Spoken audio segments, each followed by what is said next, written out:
Selamat datang di UC Channel edisi membahas buku. Pada kesempatan kali ini, kita akan membahas bagian keempat dari buku Sejarah Tuhan karya Karen Armstrong, yaitu Trinitas, Tuhan Kristen. Bagian keempat buku Sejarah Tuhan karya Karen Armstrong yang berjudul Trinitas, Tuhan Kristen, diawali dengan pembahasan mengenai munculnya keyakinan tentang Tuhan bagi umat Kristen dengan berbagai kontroversi dan perbedaan pandangan pada masa tersebut. Kontroversi teologis tersebut terjadi pada sekitar tahun 320 Masehi, dan terjadi di gereja-gereja di Mesir, Syria, dan Asia Kecil. Kontroversi ini dipicu oleh seorang pemimpin gereja bernama Arius dari Alexandria. Arius menantang pandangan tradisional gereja tentang hubungan antara Allah Bapa dan Yesus Kristus. Arius percaya bahwa Yesus Kristus, meskipun kuat dan sepenuhnya Tuhan, bukanlah kekal dan tidak ada sejak awal.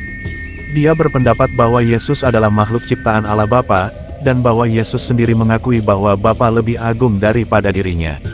Pandangan ini mengancam doktrin inkarnasi, dan keilahian Yesus yang diyakini oleh gereja pada saat itu. Tantangan Arius terhadap pandangan gereja menyebabkan kontroversi yang membara di kalangan orang awam dan rohaniawan. Untuk menyelesaikan masalah ini, Kaisar Konstantin mengadakan konsili Nicea pada tahun 325 Masehi di Nikaya, Turki, yang dihadiri oleh para uskup gereja dari seluruh kekaisaran Romawi. Konsili Nicea berusaha untuk mencapai kesepakatan tentang pandangan gereja terhadap sifat dan hubungan Allah Bapa dan Yesus Kristus. Pada akhirnya, pandangan Arius ditolak dan dianggap sebagai bid'ah. Konsili Nicea menegaskan keyakinan gereja, bahwa Yesus adalah sama keilahian dengan Bapa dan memiliki keilahian yang kekal. Keputusan ini menjadi dasar dari apa yang sekarang dikenal sebagai ortodoksi Kristen. Dalam kontroversi ini, Arius menekankan perbedaan antara Allah yang unik dan makhluknya. Dia menggunakan ayat-ayat Alkitab untuk mendukung argumennya bahwa Yesus adalah makhluk ciptaan. Di sisi lain, Athanasius, yang merupakan pendukung keilahian Yesus, memandang bahwa Yesus adalah bagian dari tatanan ilahi, dan bahwa keselamatan manusia hanya mungkin melalui Kristus. Kontroversi ini melibatkan pemahaman tentang penciptaan dan keilahian Kristus, serta implikasinya terhadap pemahaman manusia akan keselamatan dan hubungan dengan Tuhan. Selanjutnya, Athanasius memperluas pengaruh keyakinannya dengan berhasil meyakinkan Marcellus dan pengikutnya bahwa mereka memiliki lebih banyak kesamaan dibandingkan dengan sekte Arius yang memiliki banyak perbedaan dengan mereka. Mereka mengakui bahwa ada perselisihan dalam terminologi, tetapi mereka bersatu dalam menentang pandangan Arius yang menyatakan bahwa putra secara keseluruhan berbeda, dan memiliki hakikat yang berbeda dari Tuhan Bapa.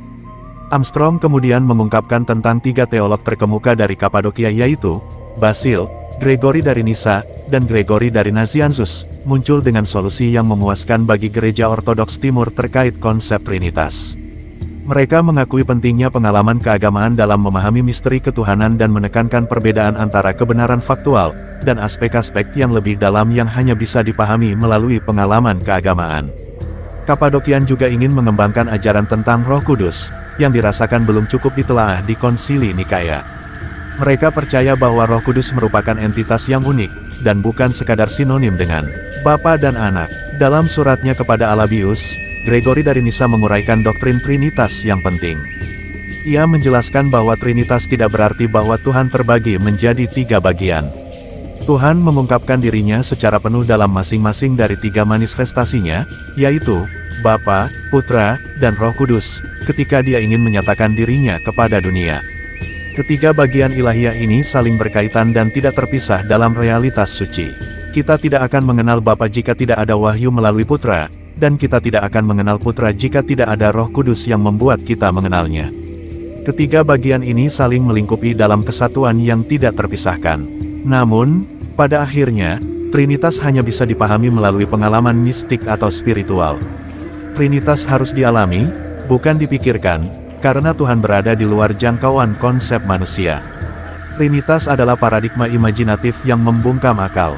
Kontemplasi tentang tiga dalam satu membangkitkan emosi yang hebat dan membungkam pikiran dan kejernihan intelektual.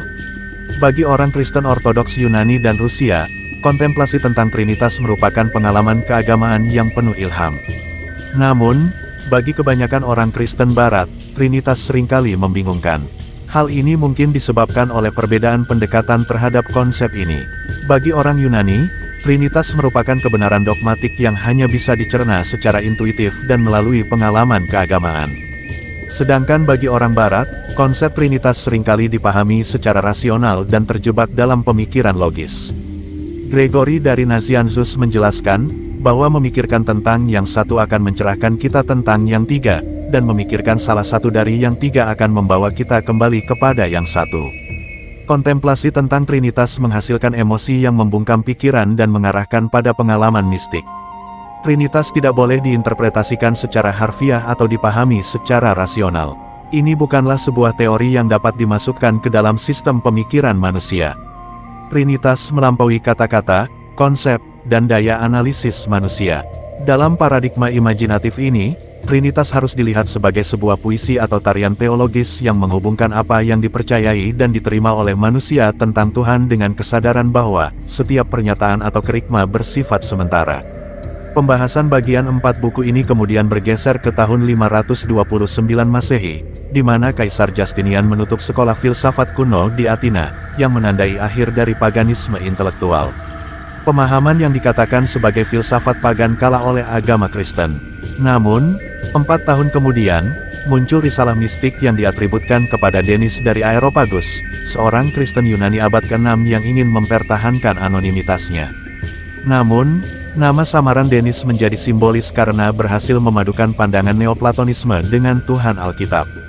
Denis menganggap liturgi sebagai jalan utama untuk mencapai Tuhan, dan mengedepankan pemahaman kerikma atau wahyu dan dogma atau misteri dalam keyakinan Kristen.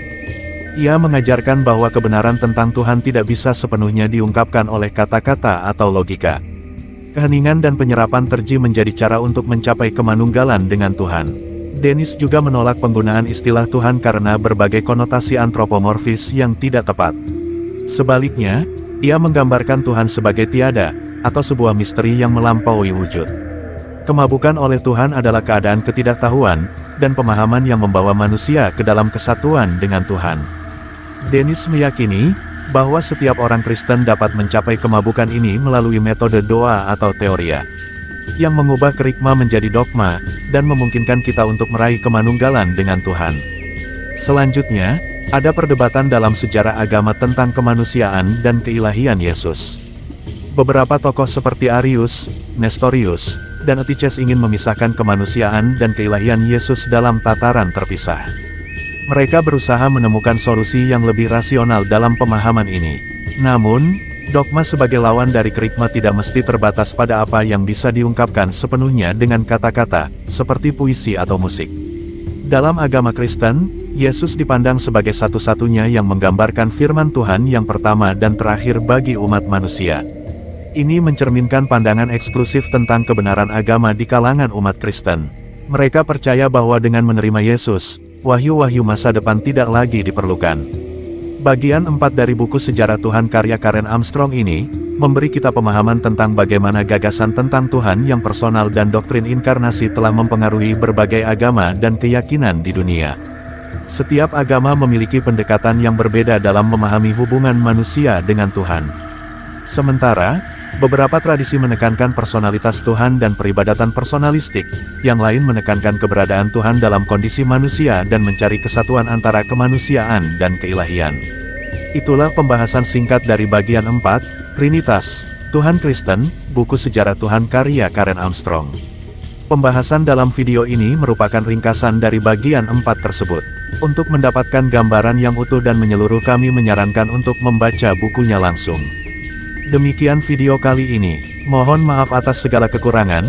Apabila ada kritik dan saran ataupun pendapat lain dari bagian ini silahkan disampaikan dalam kolom komentar. Terima kasih sudah menonton video ini dan sampai jumpa pada video berikutnya. Salam Universal.